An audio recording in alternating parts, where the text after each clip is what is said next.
यहाँ चाहिँ गाइज म यता भ्यू देखाउन चाहन्छु। ल यति राम्रो छ है हरियाली। Welcome back to my YouTube channel. आजको ब्लग रहेको छ मेरो गाउँमा हैन।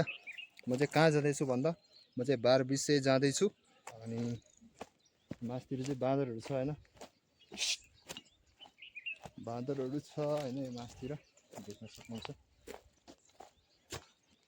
बाँदरको ग्याङै छ हैन। र म चाहिँ यस्तो सुनसान जङ्गलमा छु है गाइजहरू। के हो यो काँडै काँडा छ त, जङ्गलमा हराए गाइजहरू है।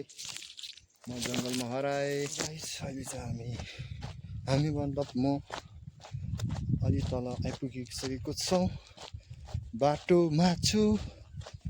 र यता चाहिँ हाइड्रोको पोलहरू चाहिँ एकदम गाडिएर ठुला ठुला तारहरू हैन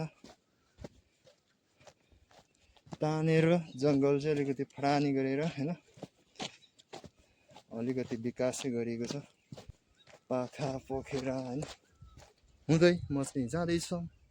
र यता तलतिर गाउँहरू छ है, चराचुरुङ्गीहरूको आवाज पनि छ। र म पनि जाँदैछु। झोलामा मेरो जे पनि छ त्यो चाहिँ म देखाउँदिनँ। एउटा झोला बिना म चाहिँ वाक गर्दिनँ कि, त्यही भएर छोटो छोटो क्लिप हो यो चाहिँ हैन। धेरै लामो भिडियो बनाउन मलाई मन छैन, किनकि हिजो अस्तिको भिडियो चाहिँ अलिकति लामै भएको जस्तो फिल भयो मलाई नै। सो छोटो र राम्रो बनाउने कोसिस गर्छु। हजुरहरूले हेरेर सपोर्ट गरिदिनु होला। मन परे लाइक कमेन्ट अनि सेयर पनि गरिदिनु होला भन्न चाहन्छु। र अगाडिको चाहिँ बाटो यस्तो छ। यता चाहिँ अलिकति लाइट छैन, सो सरी हैन।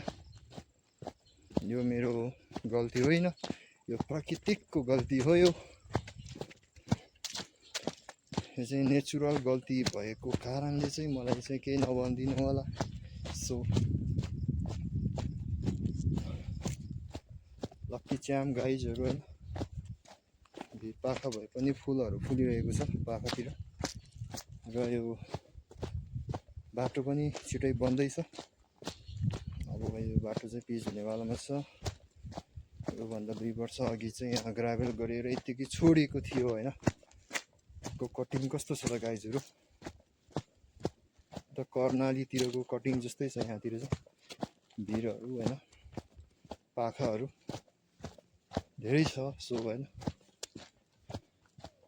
त्यही भएर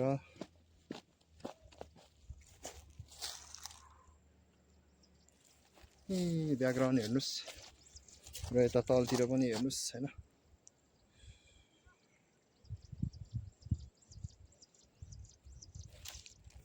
र यता मासतिर पनि हेर्नुहोस् है।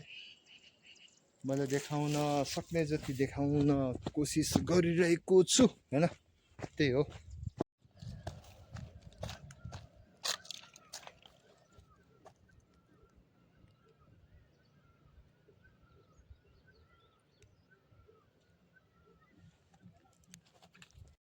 अब हामी लगभग 1 घन्टापछि चाहिँ यहाँ आइपुगिसकेको छ। र मैले बिचमा बाटोमा चाहिँ यो क्यामेरा बाटो चाहिँ गरिनँ, किनकि बिच बाटोमा चाहिँ पानी पर्ला जस्तो छ है। यताबाट पानी पनि आइसकेको छ, पानी छिटाइसकेको छ। त्यही भएर चाहिँ अब म चाहिँ पानी पनि पर्यो है, भिडियो यहीँ गर्न चाहन्छु। अनि म छोटो मोटो भिडियोहरू चाहिँ मोबाइलबाट नै हेर्न चाहन्छु हैन। उताबाट पानी परिसकेको छ है, हेर्नुहोस्। पुरा हरियो हुनुपर्ने पुरा सेतो धमिलो भइरहेछ, किनकि त्यहाँ पानी परिरहेछ है। Okay, see you next video.